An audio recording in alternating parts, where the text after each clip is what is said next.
ପିଲାମାନେ ସ୍ୱାଗତ କରୁଛେ ତୁମମାନଙ୍କୁ ଆଜିର ଏ ଅଧ୍ୟାୟକୁ।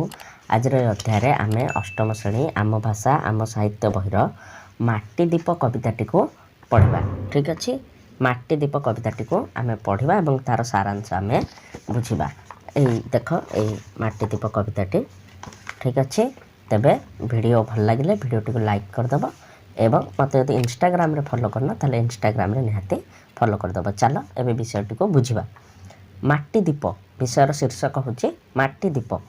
ଏଇଟିକୁ ଲେଖିଛନ୍ତି ନାରୀ କବି ବିଦ୍ୟୁତ୍ ପ୍ରଭା ଦେବୀ ବା କବୟିତ୍ରୀ ବିଦ୍ୟୁତ୍ ପ୍ରଭା ଦେବୀ। ଚାଲ ଟିକେ କବି ପରିଚୟ ଜାଣିନେବା। ନାରୀ କବି ବିଦ୍ୟୁତ୍ ପ୍ରଭା ଦେବୀ ବା କବୟିତ୍ରୀ ବିଦ୍ୟୁତ୍ ପ୍ରଭା ଦେବୀ 1926 ମସିହାରେ ଜନ୍ମଗ୍ରହଣ କରିଥିଲେ ଏବଂ 1977 ମସିହାରେ ସେ ଇହଲୀଳା ସମ୍ବରଣ କରିଥିଲେ। ବୁଝିହେଉଛି। ତେଣୁ ଅଳ୍ପ ବୟସ ଭିତରେ ମଧ୍ୟ ସେ ଅନେକ ସଫଳତାକୁ ହାସଲ କରିଥିଲେ। ସେ ଓଡ଼ିଆ ସାହିତ୍ୟ ଜଗତର ଜଣେ ବିସ୍ମୟ ବୋଲି ତାଙ୍କୁ ଆମେ କହିପାରିବା। ତେବେ ତାଙ୍କର ସ୍ୱଳ୍ପକାଳୀନ ଜୀବନ ଭିତରେ ସେ 10 ବର୍ଷ ପର୍ଯ୍ୟନ୍ତ କବିତା ଲେଖିଥିଲେ। ସେ କବିତା ଗୁଡ଼ିକ ଅତ୍ୟନ୍ତ ସୁନ୍ଦର ଏବଂ କାଳଜୟୀ ଅଟେ। ଏଇ ତାଙ୍କ 10 ବର୍ଷର ଜୀବନ ଭିତରେ ସେ ଯେଉଁ କବିତା ସବୁ ଲେଖିଥିଲେ ସେଗୁଡ଼ିକ ହେଉଛି ସବିତା, କନକାଞ୍ଜଳି, ମରିଚିକା, ବିହୟସୀ, ବନ୍ଦନିକା, ସ୍ୱପ୍ନଦୀପ, ଝରା ଶିଉଳି, ଯାହାକୁ ଯିଏ ଏବଂ କବିତାବଳୀ ଆଦି କବିତା ସଞ୍ଚୟନ ତାଙ୍କର ପ୍ରକାଶିତ। ପଲ୍ଲୀ ଜୀବନର ନାନା ବାସ୍ତବ ଅନୁଭୂତିର ସେ କାବ୍ୟ ରୂପ ଦେଇଛନ୍ତି। କହିବାର ଅର୍ଥ ହେଉଛି କି ସେ ପଲ୍ଲୀ ମାନେ ଗ୍ରାମ୍ୟ ଜୀବନର ଯେଉଁ ଦୃଶ୍ୟ ସବୁ ଦେଖୁଥିଲେ ତାକୁ ହିଁ ବାସ୍ତବ ରୂପରେ ସେ କବିତା ରୂପେ ବର୍ଣ୍ଣନା କରିଛନ୍ତି। କଳ୍ପନା ବା କପୋଳ କଳ୍ପିତ ଏହିସବୁ କାବ୍ୟ ନୁହେଁ, ତାଙ୍କର କାବ୍ୟ ଗୁଡ଼ିକ ବାସ୍ତବତା ଉପରେ ପର୍ଯ୍ୟବେସିତ। ଏହି କବିତାଟିରେ କବୟିତ୍ରୀ ବିଦ୍ୟୁତ୍ ପ୍ରଭା ଦେବୀ ମାଟି ଦୀପ ବିଷୟରେ ବର୍ଣ୍ଣନା କରିଛନ୍ତି ଯେ ମାଟି ଦୀପଟି କିପରି ନିଜେ ଅନ୍ଧକାରରେ ରହି ସମଗ୍ର ଦୁନିଆକୁ ବା ବିଶ୍ୱକୁ ଆଲୋକିତ କରୁଛି ତାରି ବିଷୟରେ ସେ ବର୍ଣ୍ଣନା କରିଛନ୍ତି। ଚାଲ କବିତା ପଢ଼ିବା ଆରମ୍ଭ କରିବା ଏବଂ ତା ସହିତ ବୁଝିବା ମଧ୍ୟ ସାରାଂଶଟି। ସନ୍ଧ୍ୟା ତାମସେ ସ୍ନିଗ୍ଧ ଦୀପଟି ଜଳି ମୌନେ ଚାହୁଁଛି ଧିଆନି ବଳାକା ଭଳି। ତୈଳ ରକ୍ତେ ଜୀବନ ତାପର କାଶି ନିଶ୍ଚଳ ବାତେ ଉଠୁଛି ସେ ଉଦ୍ଭାସୀ। ତେବେ ଚାଲ ଏବେ ଅର୍ଥ ଗୁଡ଼ିକୁ ବୁଝିବା। ସନ୍ଧ୍ୟା ତାମସେ ସ୍ନିଗ୍ଧ ଦୀପଟି ଜଳି ଅର୍ଥାତ୍ ସନ୍ଧ୍ୟାର ଅନ୍ଧକାରରେ, ସନ୍ଧ୍ୟା ହେଲେ ଆମେ ଦୀପ ଲଗାଇଥାଉ, ତେଣୁ ସନ୍ଧ୍ୟାର ତାମସେ, ତାମସେ ମାନେ ଅନ୍ଧକାରରେ। ଠିକ୍ ଅଛି, ତେବେ ଯେତେବେଳେ ସନ୍ଧ୍ୟାର ଅନ୍ଧକାର ଆସୁଛି ସେତେବେଳେ ସ୍ନିଗ୍ଧ ଦୀପଟି ଜଳେ। ସ୍ନିଗ୍ଧ ଦୀପ କହିଲେ ଆମେ କ'ଣ ବୁଝିବା ନା ମାଟି ଦୀପଟି ଯେତେବେଳେ ସେଥିରେ ଘିଅ କିମ୍ବା ତେଲ ଆମେ ଦେଉ, ଘିଅ ତେଲ ଦେଖିବାକୁ କେମିତି ଚିକ୍କଣ, ହାତକୁ କେମିତି ଲାଗେ, ଚିକ୍କଣ ଲାଗେ। ତ ସେ ଘିଅ ଆଉ ତେଲ ପଡ଼ି ଦୀପଟି ମଧ୍ୟ ସ୍ନିଗ୍ଧ ହୋଇଯାଇଛି, ମାନେ ଚିକ୍କଣ ହୋଇଯାଇଛି, ଚିକ୍କଣ ଲାଗୁଛି। ତ ସେଇ ସ୍ନିଗ୍ଧ ଦୀପଟି ଆମର ଜଳୁଛି। କେତେବେଳେ ଜଳୁଛି ନା ସନ୍ଧ୍ୟାର ଅନ୍ଧକାରରେ ବା ସନ୍ଧ୍ୟାବେଳେ। କ'ଣ ହେଉଛି ନା ମୌନେ ଚାହୁଁଛି ଧିଆନି ବଳାକା ଭଳି। ମୌନେ ଚାହୁଁଛି, ମୌନ ମାନେ କିଛି ନ କହିବା, ଚୁପଚାପ ରହି ନୀରବରେ ସେ କ'ଣ କରୁଛି ନା ଧିଆନି ବଳାକା ଭଳି ଚାହିଁ ରହିଛି। ଧିଆନି ବଳାକା, ଧିଆନି ମାନେ ଧ୍ୟାନସ୍ଥ, ଯେ ଧ୍ୟାନରେ ବସିଥାଏ, ପୁରା ଏକଦମ ଧ୍ୟାନରେ ବସିଥାଏ ଲକ୍ଷ୍ୟକୁ ହାସଲ କରିବା ପାଇଁ। ଯେମିତି ବଗ, ତେଣୁ ବଳାକା ମାନେ ଏଠି ହେଉଛି ବଗ। ବୁଝିଗଲା। ବଗଟି ଯେମିତି ମାଛଟିଏ ଧରିବା ପାଇଁ ବା ତା ଆହାର ପାଇଁ ସେ ଖୁବ୍ ଧ୍ୟାନପୂର୍ବକ ଚାହିଁ ବସିଥାଏ, ଠିକ୍ ସେଇଭଳି ଦୀପଟି ନୀରବରେ ଚାହିଁ ରହିଛି। ତୈଳ ରକ୍ତେ ଜୀବନ ତା ପରକାଶୀ ନିଶ୍ଚଳ ବାତେ ଉଠୁଛି ସେ ଉଦ୍ଭାସୀ। ତୈଳ ରକ୍ତେ, ଦୀପଟିରେ ଯେଉଁ ତେଲଟି ପଡ଼ିଛି ସେ ତେଲକୁ ଏଠି କବୟିତ୍ରୀ ବା ନାରୀ କବି ବିଦ୍ୟୁତ୍ ପ୍ରଭା ଦେବୀ ତାକୁ ରକ୍ତ ସହିତ ତୁଳନା କରିଛନ୍ତି। କାହିଁକିନା ମଣିଷ ଯେମିତି ବଞ୍ଚିଛି ତା ଦେହରେ ରକ୍ତ ଅଛି, ସେମିତି ଦୀପଟି ଜଳିବା ପାଇଁ ବା ବଞ୍ଚିବା ପାଇଁ ତା'ର ରକ୍ତ ହେଉଛି ତେଲ। ବୁଝିପାରିଲ? ତେଣୁ ତୈଳ ରକ୍ତେ ବୋଲି କହିଛନ୍ତି। ଜୀବନ ତା ପରକାଶୀ, ତା ଜୀବନଟି ପ୍ରକାଶ ପାଉଛି କାହା ସକାଶେ ନା ସେ ଯେଉଁ ତେଲ ରୂପକ ରକ୍ତ ସକାଶେ। ନିଶ୍ଚଳ ବାତେ ଉଠୁଛି ସେ ଉଦ୍ଭାସୀ। ନିଶ୍ଚଳ ବାତେ, ନିଶ୍ଚଳ ମାନେ ସ୍ଥିର। ଠିକ୍ ଅଛି, ବାତେ, ବାତେ ମାନେ ବାତ ହେଉଛି ପବନ। ନିଶ୍ଚଳ ବାତେ ଯେତେବେଳେ ପବନ ହେଉନାହିଁ, ପବନ ସ୍ଥିର ଅଛି, ସେତେବେଳେ କ'ଣ ହେଉଛି ସେ ଉଠୁଛି ସେ ଉଦ୍ଭାସେ, ଦୀପଟା କ'ଣ ହେଉଛି ଖୁବ୍ ଜୋରରେ ଜଳୁଛି। ହେଲା, କାହିଁକିନା ଯଦି ପବନ ହେବ ଦୀପଟି ଲିଭିଯିବ, ଦୀପଟି ତା ଜୀବନକୁ ପ୍ରକାଶ କରିପାରିବ ନାହିଁ। ତେଣୁ ନିଶ୍ଚଳ ବାତ ମାନେ ପବନ ଯେତେବେଳେ ଧୀର ବହୁଛି ସେହି ସମୟରେ ଦୀପଟି ଖୁବ୍ ଜୋରରେ ଜଳି ଉଠିଛି। ତାପରେ ପରବର୍ତ୍ତୀ ଆମେ ପଂକ୍ତିକୁ ପଢ଼ିବା। ସଜ ତାରକିତ ସନ୍ଧ୍ୟା ଧରଣୀ ପାଶେ କହଇ ଆବେଗେ ମୃଦୁ ହାସେ ମୃଦୁ ଭାସେ। ଚାହାଁରେ ମିତଣୀ ମାଟି ଦୀପଟିର ମୁଖେ ଜୀବନ ଦେଇଛି ପର ପାଇଁ ଉତ୍ସୁକେ।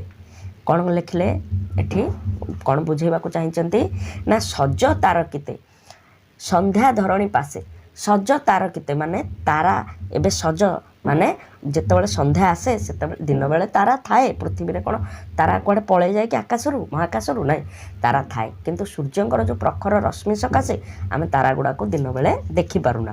ତେଣୁ ଏଇ ତାରାଗୁଡ଼ା ଆମକୁ ସନ୍ଧ୍ୟା ଆସୁ ଆସୁ ଯେତେବେଳେ ସୂର୍ଯ୍ୟ କିରଣ ଟିକେ କମି ଯାଇଥାଏ ସେତେବେଳେ ଆମକୁ ଜହ୍ନ ଏବଂ ତାରା ଏସବୁ ଦେଖାଯାଆନ୍ତି।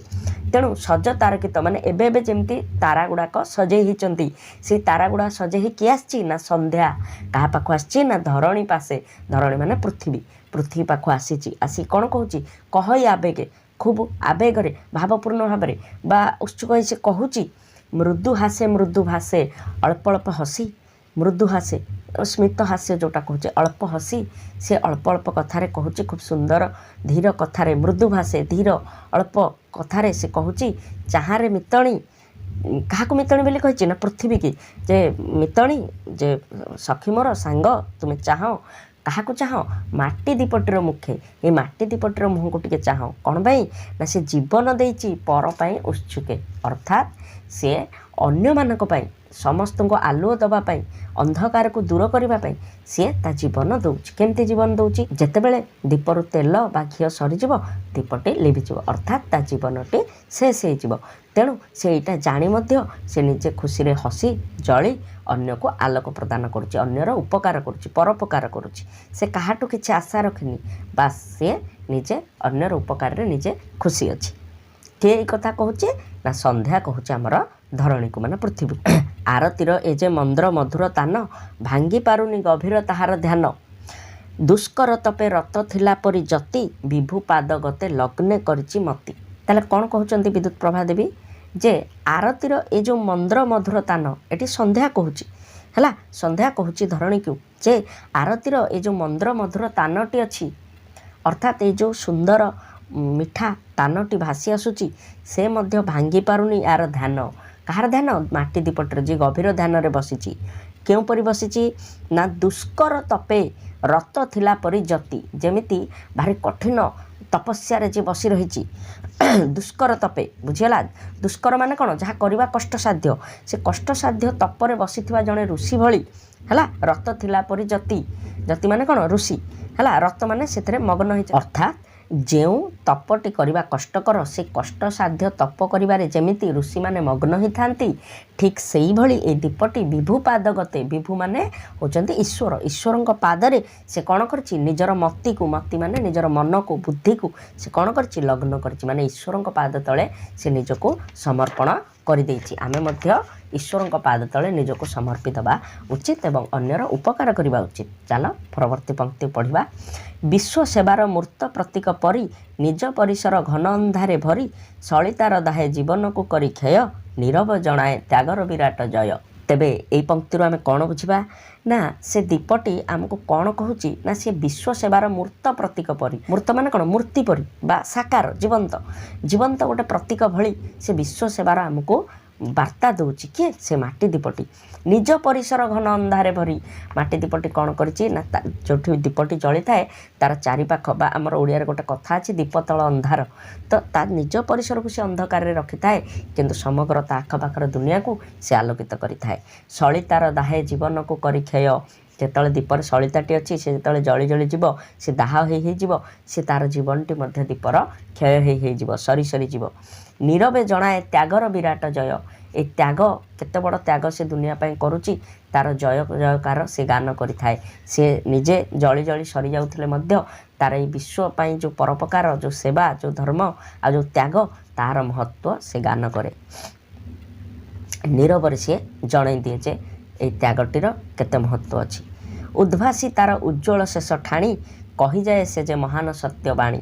କ'ଣ କରୁଛି ନା ଉଦ୍ଭାସୀ ତାର ଉଜ୍ଜ୍ୱଳ ଶେଷ ଠାଣି, ଦୀପଟି ଯେତେବେଳେ ସରି ଆସୁଥାଏ ତାର ତେଲ ସେ ଜଳୁଥାଏ ଶେଷ ଥର ପାଇଁ, ସେ ଖୁବ୍ ଜୋରରେ ଜଳିଥାଏ ଦୀପଟି ଏବଂ ସେଇଟାକୁ କବି କ'ଣ କରିଛନ୍ତି ନା ଉଜ୍ଜ୍ୱଳ ଶେଷ ଠାଣି ରୂପରେ ତାକୁ ବର୍ଣ୍ଣନା କରିଛନ୍ତି। ସେ କହୁଛି ସେତେବେଳେ ସରି ଆସୁଛି ଦୀପଟି ଯେତେବେଳେ କ'ଣ କହୁଛି ନା ତାର ମହାନ ସତ୍ୟବାଣୀ କହୁଛି ଯେ ଦୁନିଆରେ ଯଦି କୌଣସି ଜିନିଷ ସବୁଠୁ ମୂଲ୍ୟବାନ ସେ ହେଉଛି ପରୋପକାର। ବିନା ସାହାଯ୍ୟର ଆଶା ରଖି ଅନ୍ୟକୁ ଯଦି ସାହାଯ୍ୟ କରିବା ତାହା ଉପକାର ଏବଂ ସେଇ ପରୋପକାର ଅନ୍ୟର ଉପକାର କରିବା ହିଁ ହେଉଛି ମହାନ ବାଣୀ। ନିଜେ ଆମେ ଯେତେ କଷ୍ଟରେ ଥିଲେ ମଧ୍ୟ ଆମେ ଅନ୍ୟକୁ ସାହାଯ୍ୟ କରିବା ଉଚିତ। ଅନ୍ତର ତଳେ ଅମାବାସ୍ୟାର ସରି ସମ୍ବେଦନରେ ଚିରବନ୍ଦିନୀ କରି ମାଟି ସନ୍ତାନ ଆପଣା ଶକତି ମତେ ଢାଳି ଦିଅ ପ୍ରାଣ ବିଶ୍ୱ ଜୀବନ ପଥେ। ତ କବି ଏଠି ଆହ୍ୱାନ ଦେଉଛନ୍ତି, କବୟିତ୍ରୀ ଆହ୍ୱାନ ଦେଉଛନ୍ତି ଯେ ଅନ୍ତର ତଳେ ଅମାବାସ୍ୟାର ସରି, ଯେମିତି ଦୀପର ଅନ୍ତରଟି ବା ଦୀପ ତଳଟା ଯେଉଁଭଳି ଅନ୍ଧାର ଥିଲା, ଆମମାନଙ୍କ ଭିତରେ ସେମିତି ବିଭିନ୍ନ ଅନ୍ଧକାର ଭରି ରହିଛି ଅମାବାସ୍ୟା ଭଳି। ତ ଆମ ଅନ୍ତର ତଳେ ମନ ଭିତରେ ଯେଉଁ ଅମାବାସ୍ୟା ରହିଛି, କ'ଣ ଅମାବାସ୍ୟା? ଅନ୍ୟ ପ୍ରତି ଆମର ଅହେତୁକ ହିଂସା, କ୍ରୋଧ ବା ଅନ୍ୟାନ୍ୟ ଯେଉଁ ଷଡ଼ ରିପୁ ରହିଛି ବା ଯେଉଁ ପ୍ରକାରରେ ଆମେ ଅନ୍ୟମାନଙ୍କୁ ଦେଖିପାରୁନେ, ସହିପାରୁନେ ଆଜିକା ସମୟରେ, ସେହିସବୁ ଅନ୍ଧକାରକୁ ଆମେ ଆମ ମନରୁ ଦୂରେଇ ଦେବା। ଦୁଃଖ ଜ୍ୱାଳା ଯାହା ବି ଅଛି ତାକୁ ଦୂରେଇ ଦେବା ଏବଂ ସମ୍ବେଦନରେ ଚିରବନ୍ଦିନୀ କରି ଆମେ କ'ଣ କରିବା?